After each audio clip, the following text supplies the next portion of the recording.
जय श्री राम दोस्तों। कैसे हैं आप सभी। मैं आपका दोस्त, आपका होस्ट आज आपके लिए लेकर आया हूं अयोध्या नगरी का इतिहास, जो सन 1600 ईस्वी से चलता हुआ आ रहा है।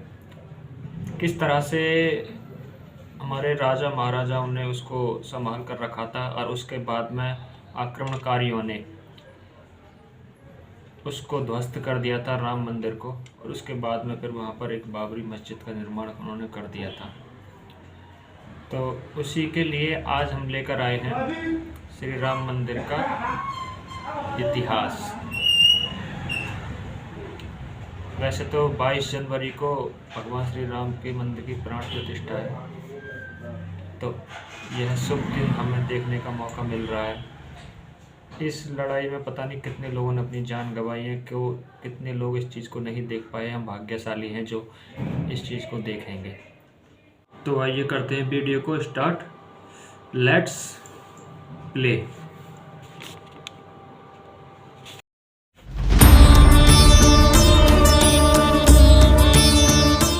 जय श्री राम दोस्तों। बस कुछ ही दिन में अयोध्या में प्रभु श्री राम के मंदिर की प्राण प्रतिष्ठा हो जाएगी। एक ऐसा दिन जिसका इंतजार 500 सालों से किया जा रहा था। एक ऐसा दिन जिसके इंतजार में न जाने कितनी पीढ़ियां खत्म हो गई। एक ऐसा दिन जिसकी लड़ाई में न जाने कितने लोगों ने अपनी जान गंवा दी। एक पल के लिए, बस एक पल के लिए जरा सोच कर देखिए, 16वीं शताब्दी में भी ऐसे लोग थे जिनका सपना था कि वो अयोध्या में राम मंदिर देखें। 18वीं शताब्दी में भी ऐसे लोग थे जो पहली बार राम मंदिर का हक पाने के लिए अदालत गए। आज से 150 साल पहले अयोध्या में लोगों ने राम मंदिर की लड़ाई में अपनी जान गंवाई। ऐसे भी लोग थे जिन्होंने अपनी लाइफ के 50 साल राम मंदिर के लिए कोर्ट की लड़ाई में बिता दिए। आज वो हमारे बीच नहीं है और वो ये दिन देख भी नहीं पाए। और एक आप और हम हैं जो अपने जीते जी इसी जीवन काल में अयोध्या में भगवान श्री राम का मंदिर देखने जा रहे हैं। उन प्रभु श्री राम का मंदिर जिसे आज से 492 साल पहले 1528 में वहशी बाबर ने गिरवा दिया। तो आज के इस प्रोग्राम में, आज के इस वीडियो में हम राम मंदिर के इन पूरे 500 साल के संघर्ष की कहानी आपको सुनाएंगे, ताकि आप ये जान सकें कि ये लड़ाई कितनी पुरानी है, इस संघर्ष के क्या मायने हैं। हम ये सब बताएंगे ताकि आप ये जान सकें कि सच्चाई की लड़ाई कोई रातों रात नहीं जीती जाती। इसके संघर्ष 2-4 साल तक नहीं चलते, बल्कि इसके लिए आपको सैकड़ों साल भी लड़ना पड़ सकता है। तो मेरी आप सबसे यही रिक्वेस्ट है, विनती है कि इस वीडियो को पूरा देखिए और अपने सर्कल में हर जानने वाले इंसान से इस वीडियो को शेयर करिए, ताकि वो ये जान पाए कि अयोध्या में भगवान श्री राम का मंदिर बनने के मायने क्या है। शुरू करते हैं दोस्तों। जय श्री राम। तो दोस्तों, ये हम सब जानते हैं कि बाबर ने साल 1528 में अयोध्या में भगवान श्री राम का मंदिर गिरवाकर वहां मस्जिद का निर्माण करवाया। लेकिन इसके पहले की बात कम लोग करते हैं, और वो बात यह है कि भगवान श्री राम के पुत्र कुश ने अयोध्या में श्री राम जी का मंदिर बनवाया। अकेले अयोध्या में सीताराम के 3000 मंदिर थे। कहा जाता है कि 5वीं शताब्दी ईसा पूर्व इनमें से कई मंदिरों की हालत खराब होने लगी। उसी दौरान उज्जैन के राजा विक्रमादित्य अयोध्या आए और उन्होंने यहाँ के कई मंदिरों को फिर से ठीक करवाया। आने वाले कई सालों तक ये मंदिर यूं ही वहाँ बने रहे। फिर 21 अप्रैल 1526 को बाबर और इब्राहिम लोदी के बीच युद्ध होता है। 1528 तक बाबर की सेना अयोध्या पहुंच जाती है। कहा जाता है कि तभी बाबर के कहने पर उनके सेनापति ने उस मंदिर को तोड़वाकर उसकी जगह पर बनाया, फिर जिसे बाद में बाबरी मस्जिद के नाम से जाना। इसके बाद 150 साल बीत जाते हैं, कोई हलचल नहीं होती। ये वो दौर था जब भारत में मुगल शासन की जड़ें काफी गहरी थी। फिर साल 1717 यानी बाबरी मस्जिद बनने के तकरीबन 190 सालों बाद जयपुर के राजा जयसिंह द्वितीय कोशिश करते हैं कि मस्जिद और उसके आसपास वाली जगह उनको मिल जाए। वो जानते थे कि हिंदुओं के लिए उस जगह के क्या मायने हैं, क्या आस्था है। जयसिंह के उस वक्त के मुगल शासकों से संबंध भी ठीक थे, मगर वो ऐसा नहीं कर पाते। लेकिन वो मस्जिद के पास ही एक राम चबूतरा बनवा देते हैं ताकि हिंदू वहां पर पूजा कर पाए। यूरोपियन जियोग्राफर जोसेफ टेफेंथेलर, जो खुद 1766 से 1771 के बीच इसी जगह पर थे, उन्होंने भी अपनी रिपोर्ट में राम चबूतरा होने की बात की तस्दीक की थी। ये वो वक्त था जब मुसलमान मस्जिद के अंदर नमाज पढ़ते थे और हिंदू बाहर राम चबूतरे पर पूजा किया करते थे। मगर मंदिर गिराए जाने के 250 सालों बाद भी हिंदू इसको भूले नहीं थे। यूं तो अयोध्या में भगवान श्री राम के हजारों मंदिर थे, मगर वो ये बात नहीं भुला पा रहे थे कि भगवान श्री राम के जन्म स्थान की जगह मंदिर तोड़कर मस्जिद कैसे बना दी गई। 1813 में पहली बार हिंदू संगठनों ने दावा किया कि बाबर ने 1528 में राम मंदिर तोड़कर मस्जिद बनाई थी। माना जाता है कि फैजाबाद के अंग्रेज अधिकारियों ने भी मस्जिद में हिंदू मंदिर जैसी कलाकृतियों के मिलने का जिक्र अपनी रिपोर्ट में किया था। पूर्व IPS अधिकारी किशोर कुणाल ने अपनी किताब देश में अयोध्या दिवाली है। रिविजिटेड में इस वाक्य का जिक्र सभी किया। लोग अपने अपने इसके बाद घरों में 1838 में ब्रिटिश सर्वेयर दीपक मॉन्टेगो जरूर मेरी जलाएं। मार्टिन ने एक रिपोर्ट दी कि मस्जिद में जो पिलर्स हैं वो मंदिर से ही लिए गए हैं। रिपोर्ट सामने आने के बाद काफी हंगामा हुआ। हिंदुओं के दावे के बाद से विवादित जमीन पर नमाज के साथ साथ पूजा भी होने लगी।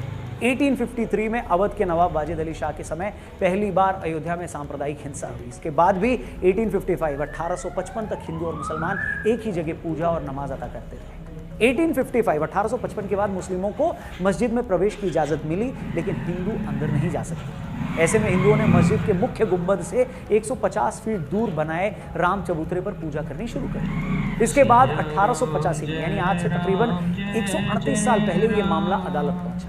उस वक्त निर्मोही अखाड़े के महंत रघुबर दास ने राम चबूतरे पर छतरी लगाने की अर्जी दी, जिसे अदालत ने ठुकरा दिया। मगर इस एक घटना से हमें यह पता चलता है कि निर्मोही अखाड़ा कब से राम मंदिर की लड़ाई लड़ रहा है। इसके बाद 1934 में अयोध्या में फिर दंगे होते हैं और इस दौरान बाबरी मस्जिद की एक दीवार टूट जाती है, जिसे बाद में फिर बनवा दिया जाता है, मगर वहां नमाज बंद हो जाती है। आप देख रहे हैं कि ये वो दौर था जब देश पर अंग्रेजों की हुकूमत थी। उस वक्त की कांग्रेस के एजेंडे में भी कहीं राम मंदिर नहीं था, न उस वक्त का संघ इतना मजबूत था, मगर देश की जनता, प्रभु राम के भक्त बाबर के मस्जिद बनवाने के 400 साल बाद भी अपने हक की लड़ाई लड़ रहे थे उसके, वो भी तब जब न देश में अपनी सरकार थी, न मीडिया आज़ाद था, न धार्मिक संगठनों की कोई लामबंदी थी। सिर्फ और सिर्फ आम राम भक्तों का वो जुनून था, वो भक्ति थी, जो अपनी जान की बाजी लगाकर भी हर दिन श्री राम जी के मंदिर के लिए लड़ाई लड़ रहे थे। इस बीच आता है साल 1947, देश आज़ाद हो जाता है। उस वक्त तक मस्जिद सिर्फ शुक्रवार को ही खुलती थी और राम चबूतरे पर भगवान राम की मूर्ति थी, जहां लोग पूजा करते थे। देश आज़ाद होते ही लोग ये मानने लगे थे कि हमें आज़ादी मिल गई है तो अब राम मंदिर बन ही जाएगा, मगर उस वक्त के किसी बड़े कांग्रेसी नेता की बातों से ऐसा नहीं लगता कि वो राम मंदिर बनाने या उसकी लड़ाई को लेकर गंभीर थे। उल्टे 1949 में कुछ ऐसा हुआ जिसने बहुत सारे लोगों को हैरान कर दिया। 30 दिसंबर 1949 की सुबह विवादित ढांचे के अंदर से घंटियों की आवाज़ आने लगती है। पता लगता है कि वहाँ श्री राम जी की पूजा हो रही है। हिंदू पक्ष दावा करता है कि बीते रात अचानक मंदिर में प्रभु राम की मूर्ति प्रकट हो गई। मुस्लिम पक्ष कहता है कि मूर्ति को रात के अंधेरे में जबरन रखा। घटना की जानकारी मिलने के बाद दोनों पक्ष के लोग भारी तादाद में वहां जुटने लगते हैं।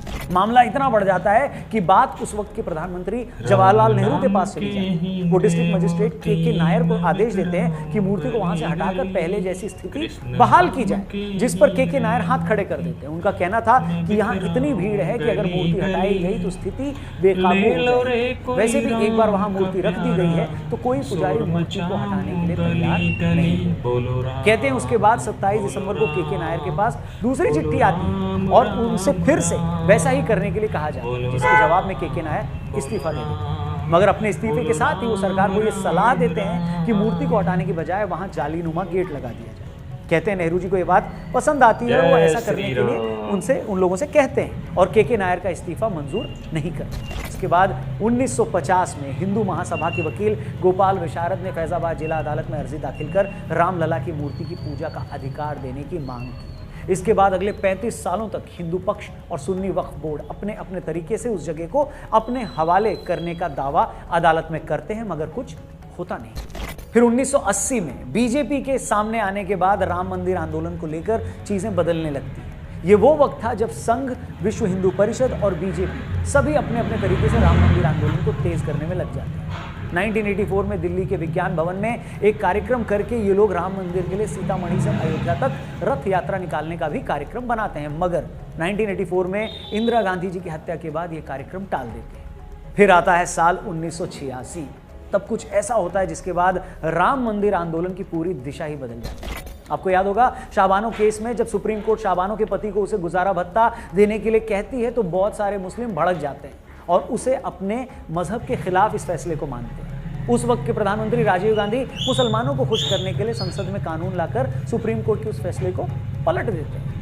राजीव गांधी जी के इस कदम से फिर हिंदू नाराज हो जाता है, वो इसे मुस्लिम तुष्टीकरण मानते हैं। इसके बाद राजीव गांधी जी हिंदुओं को खुश करने के लिए बाबरी मस्जिद का ताला खुलवाकर वहां पूजा अर्चना शुरू करवाते हैं। अब राजीव सरकार के इस फैसले से मुस्लिम नाराज हो जाते हैं और 6 फरवरी 1986 को मुस्लिम लीडर्स मिलते हैं और बाबरी मस्जिद एक्शन कमेटी बनाते हैं। वेल, इसके बाद के सालों की डिटेल में मैं ज़्यादा नहीं जाऊँगा, मगर जो दर्शक हमारे नहीं जानते उन्हें मैं बता दूं कि इसके बाद के सालों में लालकृष्ण आडवाणी जी सोमनाथ से अयोध्या के लिए 10,000 किलोमीटर की रथ यात्रा निकाली। रथ यात्रा के दौरान बिहार के समस्तीपुर में आडवाणी जी को गिरफ्तार कर लिया जाता है। फिर जिस दिन अयोध्या में रथ यात्रा का समापन होना था उस दिन बहुत बड़ी संख्या में कार सेवक अयोध्या पहुंचकर विवादित ढांचे पर झंडा फहरा देते हैं।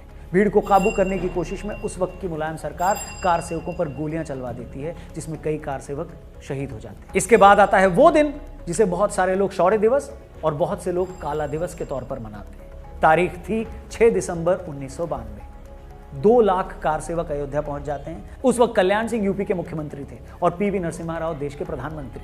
कहते हैं कार सेवकों के वहां पहुंचने से पहले कल्याण सिंह ने अदालत को यह भरोसा दिया था कि वो ढांचे को कोई नुकसान नहीं होने दे। साथ ही यह भी कहा जाता है कि कल्याण सिंह ने पुलिस को भी ये आदेश दिए थे कि वो भीड़ पर गोली न चलाए। लेकिन इतने सारे लोगों के वहां पहुंचने के बाद वही हुआ जो होना था। 6 दिसंबर 1992 को दोपहर 1:55 पर पहले एक गुंबद गिराया गया, फिर 1.5 घंटे बाद दोपहर 3:30 बजे के करीब दूसरा गुंबद गिराया गया और शाम 5 बजे तक तीनों गुंबद गिरा दिए गए। इस घटना के महज 1.5 घंटे बाद यूपी में राष्ट्रपति शासन लगा दिया। कल्याण सिंह ने अपने पद से इस्तीफा दे दिया। इसके बाद हुए दंगों में तकरीबन 1000 लोगों ने अपनी जानें गंवाई। मुंबई में हुए सांप्रदायिक दंगों में भी 900 लोगों ने अपनी जान गंवाई। इसके 7 साल बाद तक अदालत में इस मामले को लेकर शांति छाई रही, मगर 90 के दशक में बीजेपी के दोबारा केंद्र में आने के बाद तमाम हिंदू संगठन राम मंदिर आंदोलन को लेकर फिर से अति सक्रिय हो गए। पहले देश भर में चल रहे मामलों को एक जगह लाया गया। बाद के सालों में एएसआई को, आर्कियोलॉजिकल सर्वे ऑफ इंडिया को इस मामले की जांच करने को कहा गया ताकि पता लगाया जा सके कि वहां पहले क्या था। एएसआई ने अपनी रिपोर्ट में यह साफ कह दिया कि जिस जगह विवादित ढांचा था उसके नीचे मिले अवशेषों से यह साबित होता है कि वहां पहले हिंदू मंदिर थे। एएसआई की ये रिपोर्ट ऐसा पहला साइंटिफिक फैक्ट था जिसके बाद यह सच में साबित हो रहा था कि वहां हिंदू मंदिर ही था। एएसआई की इसी रिपोर्ट को बेस बनाते हुए अदालत ने विवादित जमीन को राम जन्मभूमि ट्रस्ट, निर्मोही अखाड़ा और सुन्नी वक्फ बोर्ड में बराबर बांट दिया, मगर तीनों ही पक्ष अदालत के इस फैसले से सहमत नहीं होते। जिसके बाद 2011 में यह मामला सुप्रीम कोर्ट पहुंचता है, मगर वहां भी 7 सालों तक इसमें कोई सुनवाई नहीं होती। एक मीडिएशन पैनल बनाकर आपसी रजामंदी से मामले का हल निकालने की कोशिश होती है और जब उससे भी कोई फैसला नहीं होता तो सुप्रीम कोर्ट मामले से जुड़े सारे दस्तावेजों का अंग्रेजी में ट्रांसलेशन करने को कहता है। फिर अगस्त 2019 में मामले से जुड़े सभी पक्षों की सुनवाई पूरी हो जाती है और उसी साल 9 नवंबर 2019 में सुप्रीम कोर्ट ये फैसला सुनाती है कि विवादित जमीन राम जन्मभूमि ट्रस्ट को दे दी जाए।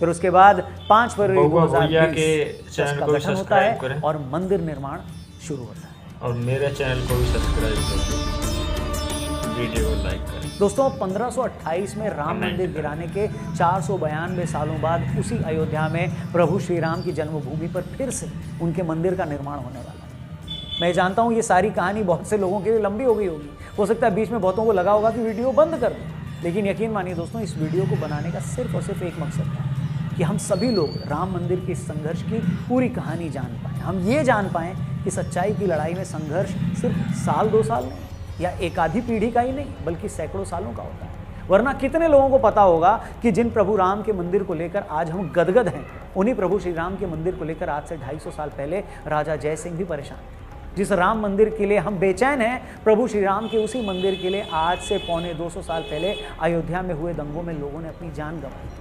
जिस राम मंदिर के लिए हम इतने उत्सुक हैं, जिसकी कानूनी लड़ाई जीतकर हम इतने गदगद हैं, उसी राम मंदिर के लिए आज से 150 साल पहले 1885 में महंत रघुबर दास ने अदालत में पहली अर्जी लगाई थी। और आज जब प्रभु श्री राम का ये भव्य मंदिर बनकर तैयार है तो हम ईश्वर से यही प्रार्थना करते हैं कि महंत रघुबर दास से लेकर अयोध्या के उन दंगों में मारे गए लोगों तक, गोधरा की ट्रेन में जिंदा जलाए गए संतों से लेकर भागलपुर, मुंबई और देश के किसी भी कोने में इस लड़ाई के लिए शहीद हुए तमाम भक्तों तक भी इस विजय का संदेश जरूर पहुंचाया जाए, ताकि वो भी ये जान सकें कि उनका बलिदान व्यर्थ नहीं गया, उनकी तपस्या ज़ाया नहीं गई। और आपसे भी मेरा यही अनुरोध है, रिक्वेस्ट है कि 22 जनवरी को जब आप अपने घर में भगवान श्री राम के नाम का एक दिया जलाएं तो उन तमाम भक्तों को भी ज़रूर याद करें जिन्होंने इस सब।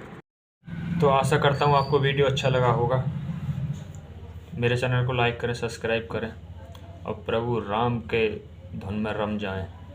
22 जनवरी को प्राण प्रतिष्ठा है श्री राम मंदिर अयोध्या में। तो सभी लोगों से मेरा निवेदन है कि अपने घर में एक एक दीपक ज़रूर जलाएं। बहुत खुशी का दिन है, आप सभी अपना योगदान ज़रूर दें इसमें। जय श्री राम, जय श्री राम, जय श्री राम, जय बजरंग बली।